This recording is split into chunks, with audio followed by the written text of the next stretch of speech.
Welcome back.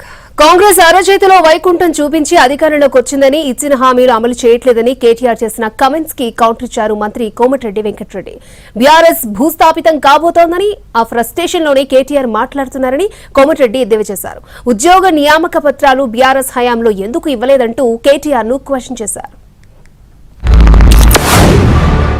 మొదటి రోజే సంతకం పెడతా అని చెప్పి మోసం చేసిన రేవంత్ రెడ్డి గారు కాంగ్రెస్ పార్టీ మీద ఏం చేయాలి, విద్యావంతులు ఏ నిర్ణయం తీసుకోవాలో దయచేసి మీరు ఆలోచించాలి. రుణమాఫీ జరిగిందా? కౌలు రైతులకు రైతు భరోసా వచ్చిందా? 10,000 పోయి 15,000 వచ్చిందా? అసెంబ్లీ ఎన్నికలకు ముందేమో అరిచేతిలో వైకుంఠం మంచి బ్రహ్మాండమైన ఈస్ట్మన్ కలర్ రంగుల సినిమా చూపెట్టిండ్రు. ఇది చేస్తాం, అది చేస్తాం, పొడి చేస్తామని. ఇవాళ పరిస్థితి ఏంది తెలంగాణలో? కేసీఆర్ ఉన్నప్పుడు కరెంట్ ఎట్లుండే, ఇవాళ ఈ ఎండాకాలం ఎట్లుందో ఒక్కసారి గుండె మీద చేసుకుని ఆలోచించమని చెప్పి నేను కోరుతా ఉన్నా. గత 10 ఏళ్లలో 2014 నుంచి 2024 వరకు భారతదేశంలో నిజానికి అత్యధికంగా ప్రభుత్వ ఉద్యోగాలు నియామకాలు చేసింది కేసీఆర్ గారి ప్రభుత్వం. 1 కాదు 2 కాదు 2 లక్షల ఉద్యోగాలు భర్తీ చేసింది కేసీఆర్ గారి ప్రభుత్వం.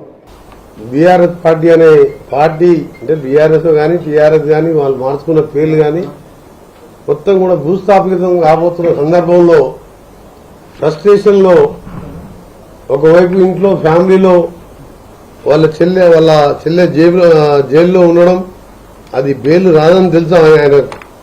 ఆ ఫ్రస్ట్రేషను, పదవి పోయిందని ఫ్రస్ట్రేషను, ఏం పోయిందో కానీ కేటీఆర్ గారు ఎవరో ముఖ్యమంత్రి గారిని పట్టుకొని రేవంత్ రెడ్డి అంత సిగ్గుమాలిన పనికి మాలిన సీఎం దేశంలో ఇంకొకటి లేడట. 30,000 ఉద్యోగాలు మొత్తం మేమే సెట్ చేసినాం.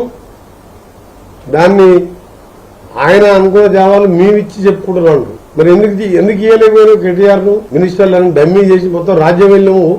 నువ్వే ఒక డిక్టేటర్ ముఖ్యమంత్రిగా 30,000 ఆర్డర్లు ఎందుకు ఇవ్వలేదు?